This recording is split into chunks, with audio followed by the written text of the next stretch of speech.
जाना चाहता। हाँ भैया, बस कर भेंट करके तुरंत निकलूंगा। नंद बाबा कर भेंट करके निकले हैं। यहाँ रात्रि में कंस ने अपनी आपातकालीन सभा बैठाई, जिसमें समस्त राक्षस परिकरों को बुलाया। कहा कि देखो, आकाशवाणी ने जो बात कही थी उसी बात की पुष्टि उस कन्या ने भी की है।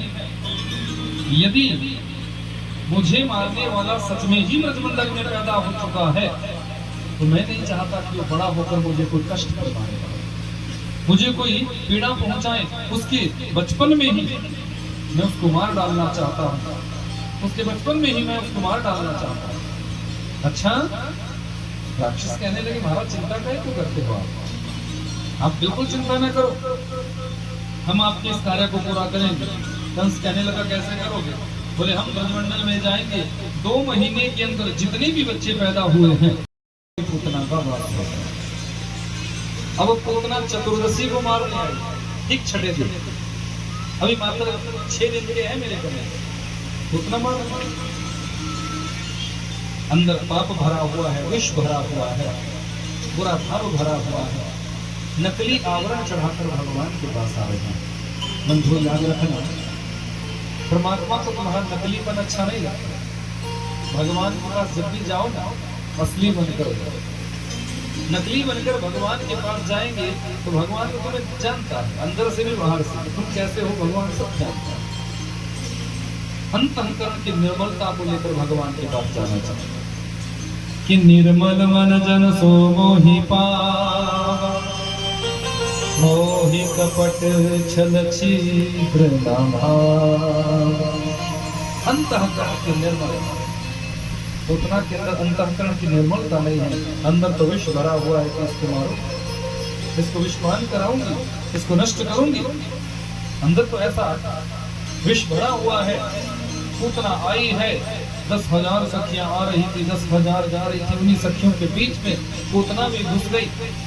मेरे गोविंद पलना में लेटे हुए हैं, जैसे ही सामने से पूतना को आते हुए देखा, तुरंत मेरे गोविंद ने अपनी दोनों आंखों को बंद कर दिया। परीक्षित ने प्रश्न किया, गुरुदेव भगवान ने अपनी आंखों को बंद काहे को किया? क्या भगवान इस राक्षसी को देखकर भयभीत होंगे, डर गए?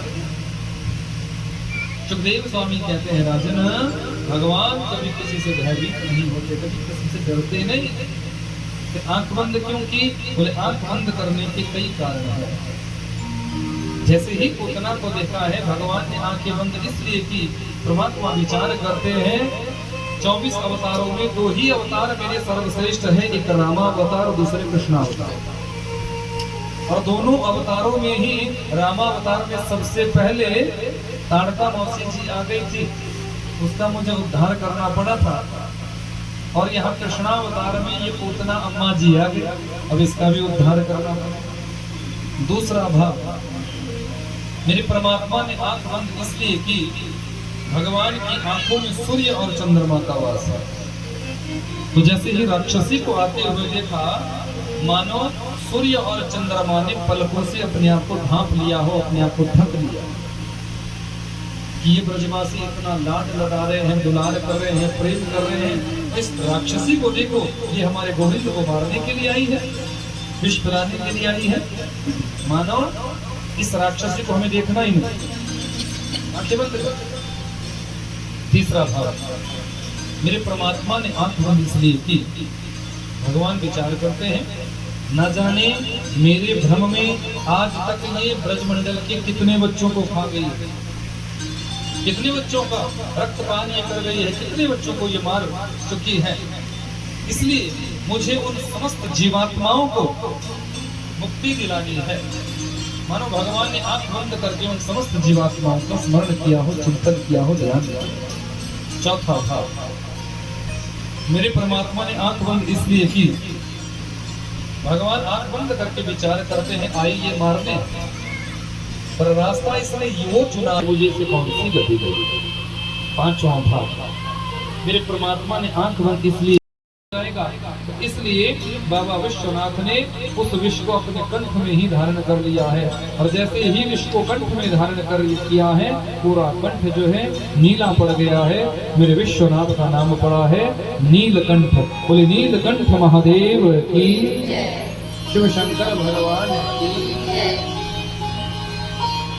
सारे देवताओं ने स्तुति गाई, सारे देवता नमन करने लगे।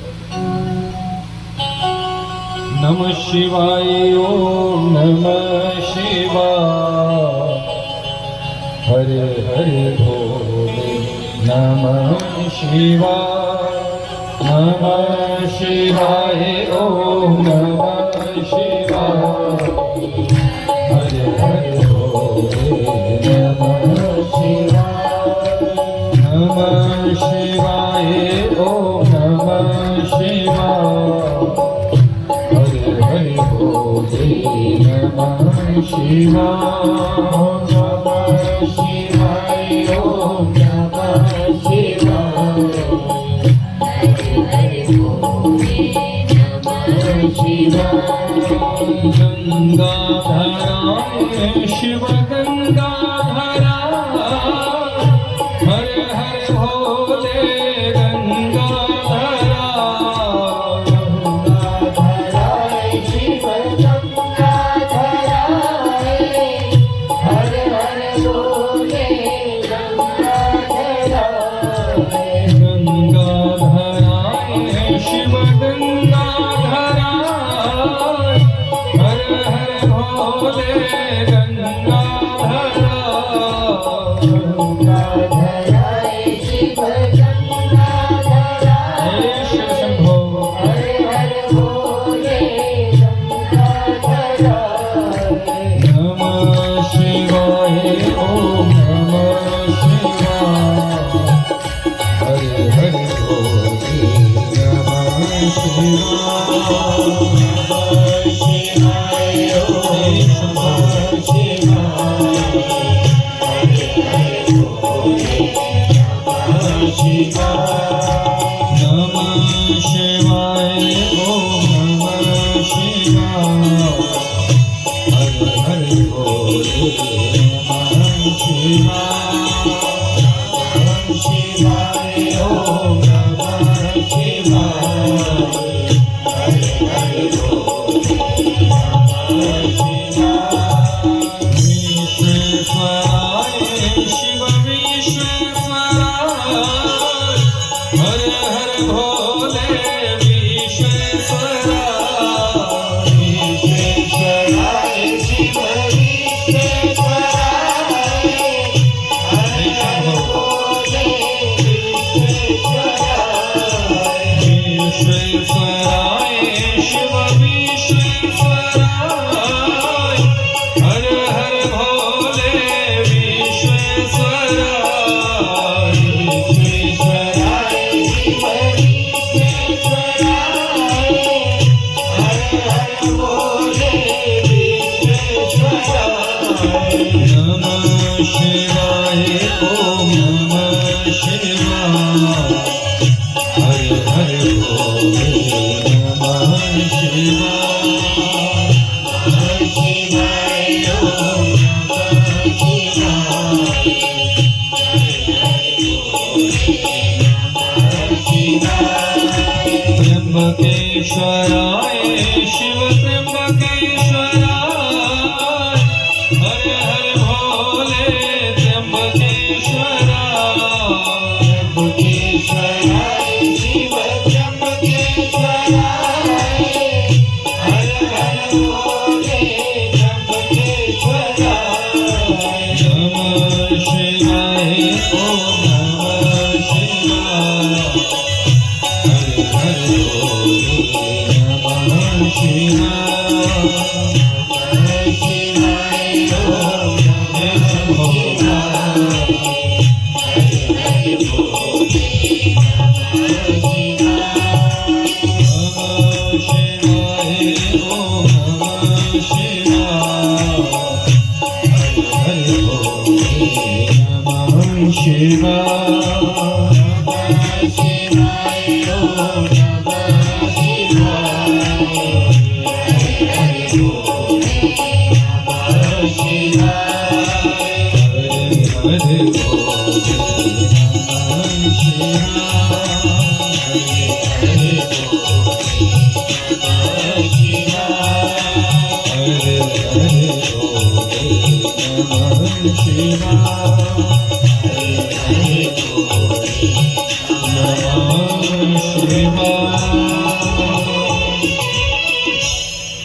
बोलिए उमापति महादेव की, शिव शंकर भगवान की। महामृत्युंजय सुन लो, और जब आप सुनोगे तो साथ में गाने का भी प्रयास करना। जब साथ में गाओगे तो फिर आपकी 108 माला महामृत्युंजय मंत्र की हो जाएगी, दुर्घटना नहीं हो सकती। कोई भी ग्रह यदि आपको कष्ट प्रदान कर रहा होगा तो तुरंत उस ग्रह का तुम्हारे ऊपर कोई प्रभाव नहीं रहेगा, क्योंकि नित्य प्रति सुबह शाम जब आप महामृत्युंजय मंत्र के जब को सुनोगे, घर में आप धीमी आवाज में लगा दो, कार्य करते रहो, साथ में भी बोलते रहो, भोजन बनाते भी रहो और उस मंत्र को भी साथ में बोलते रहो। घर के किसी भी कार्य को आप कर रहे हैं, घर का कार्य भी करते रहो और उस मंत्र को भी बोलते रहो। जब आप इस भाव से उस मंत्र को गाते रहोगे तो जीवन के सारे कष्ट मेरा विश्वनाथ मेरे भोलेनाथ दूर कर देगा, क्योंकि तो देवादिदेव महादेव है।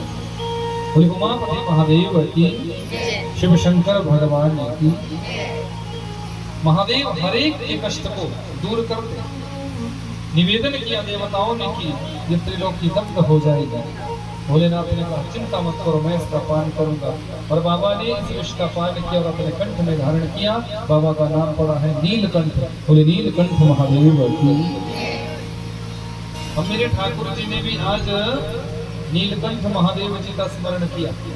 बोले बाबा आप आओ, क्योंकि जितना भी हलाहल विष निकला था समुद्र मंथन से उस सबका पान आप ही ने किया था, जरा सा बुखार भी आ गया। ऐसा यहाँ भाव। पूतना ने मेरे गोविंद को गोदी में बिठाया, स्तन निकाल कर मुख में दिया, गटक गटक करके मेरे परात्पर प्रभु पूतना के दुग्ध का पान कराया। पहले तो परमात्मा ने संपूर्ण दुग्ध को पिया है। जब शरीर का दूध नष्ट हो गया है, अब स्तनों के माध्यम से प्राणों का संकर्षण किया। जब जीव के प्राण निकलते हैं तो जीव तड़पता, उतना भी तड़पी, उतना तड़पने लगी है कि सामुंच मुंचालमिति प्रभाषिणी निस्पृड्यमाना खिल जीव मर्मणि विपृत्य चरणौ विपृत्य नेत्रै चरणौ भुजौ प्रसविन्न गात्रा क्षिपदी रुरोध। सावंच मुंचालमिति प्रभाषिणी। अरे लाला छोड़, अरे लाला छोड़, अरे लाला छोड़। 6 दिन के कन्हैया बोल पड़े, अम्मा जी हम पे तो पकड़ना ही आवे, छोड़ना तो हम पे आवे ना। अब तो आपको ठिकाने लगा कर ही छोड़। इतना घबरा गई, अरे छोटा सा बालक बड़ों की भाषा बोल रहा है। समझ गई ये साधारण बच्चा नहीं हो सकता, ये साधारण बालक नहीं हो सकता, जरूर ये कोई मायावी है। तुरंत आज मायापति के सामने आज माया प्राप्ति हुई जा रही है, उड़ी है वायु में। तुरंत स्तनों के माध्यम से प्राणों का संकर्षण किया। जैसे ही पूतना के प्राण निकले हैं, धड़ाम से पूतना धरती पर गिर पड़ी है। बोलिए पूतना मर्दन श्री कृष्ण चंद्र भगवान की। सब ब्रजवासी दौड़े हैं, अरे अनर्थ हो गया, अनर्थ हो गया, अनर्थ हो गया। एक राक्षसी हमारे लाला को उड़ा कर ले गई, एक राक्षसी हमारे कन्हैया को उड़ा कर ले गई। सारे ब्रजवासी दौड़े, आगे पूतना को मृत पाया है। ब्रजवासी कहने लगे बहुत बड़ी कृपा है भगवान की हमारे लाला के ऊपर। अरे इतनी बड़ी राक्षसी का एक नख भी यदि हमारे लाला के ऊपर गिर जाता तो भी अनर्थ हो जाता। अब जो लंबी इतनी होगी तो ऊंची भी तो वैसी होगी। बहुत बड़ी सीढ़ी वीढ़ी लगाई माताओं ने और कन्हैया को वक्षस्थल पर क्रीड़ा करके खेल रहे थे और तुरंत नीचे उतारा है। 2-4 किलोमीटर दूर तो माताओं को सांस आया है। ऐसी डर गई है सारी माता इस राक्षसी को देख। पूर्णमासी पुरोहितानी सबसे वृद्ध है, कहने लगी बोले देखो नंदरानी, हमारे लाला का स्पर्श एक राक्षसी के साथ हुआ है। अब तो अपने लाला का हमें शुद्धिकरण करवाना है, शुद्धिकरण करवाना पड़ेगा। तो नंदरानी कहने लगी कैसे होगा शुद्धिकरण? बोले शुद्धिकरण होगा गौशाला पे, गौ माता के यहाँ लेकर गए हैं। गौशाला पे आज शुद्धिकरण करने लगी है ये सारी माताएं। क्या किया? गोमूत्र से स्नान करवाया है, गोधूली वक्षस्थल पर लगाई है, माथे पे लगाई है। याद रखना बंधुओं, गावो विश्वस्य मातरः, गाय पूरे विश्व की जननी है, पूरे विश्व की जननी, पूरे विश्व की जननी है गौ माता। इसलिए हम सभी को गौ सेवा करनी चाहिए। अपने घर में यदि आपने गौ माता पाली हुई है तो बहुत अच्छी बात। जिस घर में गौ माता होती है उस घर में कभी विपत्ति नहीं आती, उस घर में कभी अनायास संकट नहीं आते, उस घर में कभी पितृदोष नहीं लगता। जिस घर में गौ माता की सेवा पूजा होती है, जिस घर में सेवा पूजा होती है। इसलिए आज हमने थोड़े से दूध के लालच में जर्सी को पालना शुरू कर दिया। जो स्वदेशी गाय है, जो स्वदेशी गौ है, उसको पालना हमने छोड़ दिया। क्यों? क्योंकि हमें ऐसा लगता है कि इसका दूध कम है। पर एक बात आप समझ लेना, जर्सी भले ही 10 किलो दूध आपको देती हो, 10 लीटर दूध आपको मिलता हो, लेकिन उस दूध में जहर की मात्रा है। विदेशों में ये जितनी भी जर्सी गाय होती है, इनके दूध का प्रयोग नहीं किया जाता। वहाँ इनके दूध को नहीं दिया, उसका पाउडर बनाकर अन्य देशों में सप्लाई की जाती है। पाउडर होगा दूध आता है जिसको आप लोग खरीदते हैं, क्योंकि वहाँ मांस के लिए इनका प्रयोग करते हैं विदेशों में। ये जो हमारे यहाँ की स्वदेशी गौ है, ये भले ही तुम्हें 1 किलो दूध दे, लेकिन वो दूध नहीं, वो अमृत है। उसको गोमृत बोला गया। एक तरफ 20 लीटर दूध जर्सी का और एक तरफ 1 लीटर दूध स्वदेशी गौ माता का। उसके बाद भी वो 20 लीटर दूध मिलकर भी 1 लीटर दूध के प्रभाव को खत्म नहीं कर सकते। जहां आप 1 लीटर पीते हो, वहां भले ही आप आधा गिलास बच्चों को पिला, लेकिन जो शक्ति स्वदेशी गौ माता के आधे गिलास से आपके बच्चे के अंदर आएगी, वो 1 लीटर दूध पिलाने से भी, जर्सी का 1 लीटर दूध पिलाने से वो शक्ति नहीं आ सकती। याद रखना, ये अमृत है। कौन सी गाय? जिसके सींग हो, कुकुट हो, गलकम्बल हो, वो है स्वदेशी गाय। हम आप लोग जर्सी पालते हैं, बस यही तो समस्या है, यही तो बड़ी समस्या है। इसलिए स्वदेशी गाय की रक्षा करो। उस गौ माता में 35 कोटि देवी देवता वास करते हैं। 33 कोटि देवी देवताओं का वास है स्वदेशी गैया मैया में। उस गौ माता का तो देखो, सबसे निकृष्ट चीज क्या होती है? सबसे निकृष्ट चीज किसी का भी मूत्र या फिर मल होता है। लेकिन आप विचार करना, जो स्वदेशी गौ माता है, उसका मल और मूत्र दोनों औषधीय गुणों को लेकर आता है। उसमें औषधीय गुण है। यदि किसी को गले का रोग हो, गले की कोई बीमारी हो, तो 8 बार छान कर कोई कपड़ा ले लो और 8 बार उसको छानो, या तो फिर उसकी 8 तय कर दो, उसके बाद उसको फिर छानो, एक ही बारी में हो जाए। 8 बार गौ माता के गोमूत्र को छान कर यदि उसका सेवन किया जाए थोड़ा थोड़ा मात्रा में, तो गले का कोई भी रोग नहीं रह सकता। कैंसर जैसी भयंकर बीमारी, यूट्रस में कईयों को आजकल सीए के सिम्टम आ जाते हैं, या फिर ब्रेस्ट में सीए के सिम्टम आ जाते हैं, या कहीं भी बॉडी में सीए के सिम्टम आ जाते हैं, तो सीए जैसी भयंकर बीमारी को भी ये गोमूत्र नष्ट कर देता है, जड़ से खत्म करता है। यदि गोमूत्र में थोड़ी सी कच्ची हल्दी डालकर उसका सेवन किया जाए, कितने गुण हैं। लेकिन हम लोग आयुर्वेद पर विश्वास नहीं करते, एलोपैथी पर हम विश्वास करते हैं, जबकि महान आयुर्वेद भगवान ने हमें दे रखा है। और ये भी एक चीज मैं आपको बता दूं कि अन्य देशों में इतने औषधीय गुणों वाले पौधे नहीं हैं, वनस्पतियां नहीं हैं, जो हमारी भारत भूमि में पाई जाती है।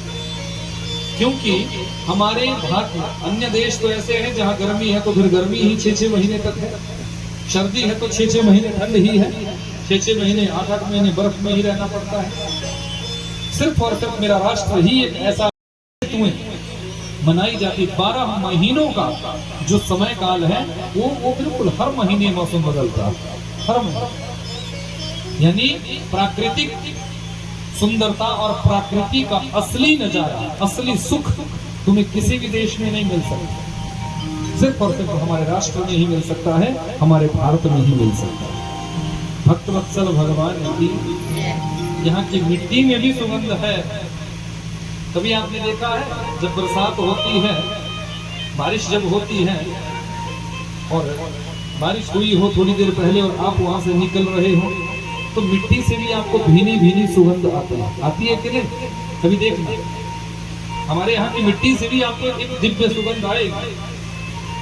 ये भारत भूमि का भाव है, ये मेरे राष्ट्र का भाव है। इसीलिए तो देवता भी इस भारत भूमि की महिमा को गाते हैं।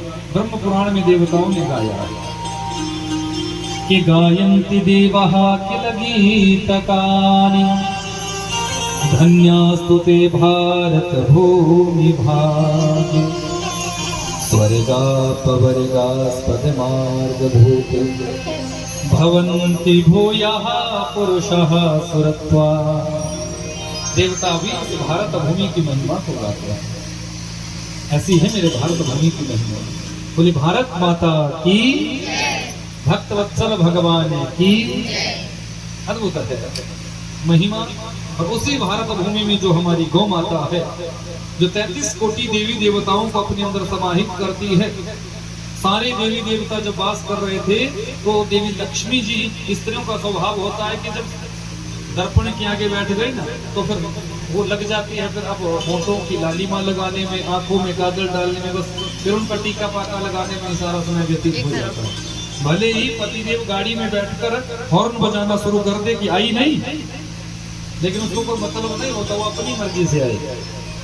तो देवी लक्ष्मी जी भी श्रृंगार करने में बैठी थी। यहाँ सारे देवी देवता गौ माता में वास कर रहे थे, सब देवी देवता रहे,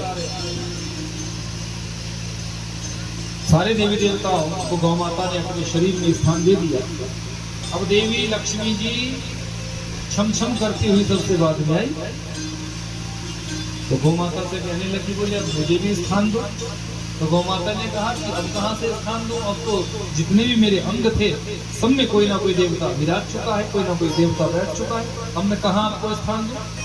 बोले माँ ऐसा मत करो, कहीं तो मुझे स्थान दो। तो गौ माता ने कहा अब तो कोई जगह नहीं बची है, हाँ मेरा गोबर जरूर बचा है, गोबर जरूर बचा है। तो देवी लक्ष्मी जी ने कहा कि मैं उस गोबर में ही वास करूंगा। तो देवी लक्ष्मी तुरंत गौ माता के गोबर में वास कर गई। तो बंधु याद रखना, आज भी यदि अपने घर में आप लक्ष्मी चाहते हो, अपने घर में यदि आनंद चाहते हो, तो अपने घर का कोई एक कोना ऐसा जरूर रखो जिसको आप गौ माता के गोबर से लिपा दो। आज आप इटालियन मार्बल बिछा लेते हो, आप सोचते हो कि हम तो बहुत बड़े संपन्न सेठ साहूकार हो गए, लेकिन लीपना आपने बंद कर दिया। गौ माता के गोबर से अपने घर को जरूर थोड़ा सा लीपना चाहिए, कोई एक कोना जरूर रखो। एक कोना भी यदि आपके घर में होगा, उस एक कोने की एनर्जी ही पूरे घर को व्यवस्थित करेगी, पूरे घर को सुव्यवस्थित करके रखेगी। क्योंकि गौ माता के उस गोबर में इतनी बड़ी एनर्जी है। कभी घर में कोई समस्या आ जाए, मुख का कोई रोग हो जाए, तो गौ माता के कंडे को, गौ माता के उपले को जलाओ। कौन सा उपला? जो गैया जब चुगाने जाती है, जैसे आपने छोड़ दिया जंगल में चरने के लिए, तो गौ माता जब वहां से चुग कर आती है, चरकर आती है, तो उस परिस्थिति में जब वो जंगल में गोबर करती है और वो गोबर अपनी परिस्थिति में सूख जाता है। प्रैक्टिकल एक चीज मैं आपको बताता हूँ, भैंस का गोबर या जर्सी का गोबर देखना, कभी भी आप जंगल में छोड़ दो, प्रैक्टिकल यदि करना होगा तो जो भैंस का गोबर होगा और जर्सी का गोबर होगा उसमें तुरंत कीड़े पड़ जाएंगे। लेकिन जो स्वदेशी गौ माता का गोबर होगा, उस गोबर में कीड़े भी नहीं पड़ेंगे, उस गोबर को कीड़े भी नहीं खाएंगे, उसमें इतनी एनर्जी। तो भैंस का और जर्सी का तो आपको जंगल में मिलेगा ही, लेकिन स्वदेशी गौमाता का गोबर यदि साल पहले भी किया होगा तो साल के बाद भी आप ढूंढोगे तो भी आपको कहीं ना कहीं वो पिंड मिल जाएगा। उसको अपने घर में लाओ और उसमें थोड़ा सा घी डालकर फिर उसमें अग्नि दो और फिर उसको अच्छे से जलाओ। जब वो जलकर ठंडा हो जाए और उसकी राख बन जाए तो उस राख का प्रयोग अपने घर में आप, यदि वो गौमाता के गोबर की राख थोड़ी सी भस्मी थोड़ी सी विभूति आप गंगा जल में मिलाकर अपने घर में छिड़कते हो तो घर में जितनी भी नकारात्मक ऊर्जा होती है वो बाहर चली जाती है और सकारात्मक ऊर्जा आपके घर में वास करती है। घर में यदि किसी को कोई असाध्य रोग है तो शहद के साथ उसको, बच्चों को खांसी है, गले में कोई समस्या है तो छोटे बच्चों को उस विभूति को थोड़ा शहद डालो और उसको चटाओ। यदि शुगर का कोई पेशेंट है तो उसको मत दो, उसमें फिर शहद नहीं मिलाना है, आप खाली भस्मी को ही उसको दो कि थोड़ा चाट लो। मुंह में छाला पड़ा होगा, छाला दूर हो जाएगा, कंठ का कोई रोग होगा वो दूर हो जाएगा, और शरीर के अंदर भी यदि कोई रोग बन रहा होगा तो वो रोग भी तुम्हारा गौमाता के गोबर की भस्मी से वो रोग भी तुम्हारा नष्ट हो जाएगा। बहुत बड़े गुण है, लेकिन हम लोग इन चीजों का प्रयोग ही नहीं करते और पहले के बड़े बूढ़े बुजुर्ग इन चीजों का प्रयोग किया करते। भक्तवत्सल भगवान की बांके बिहारी लाल की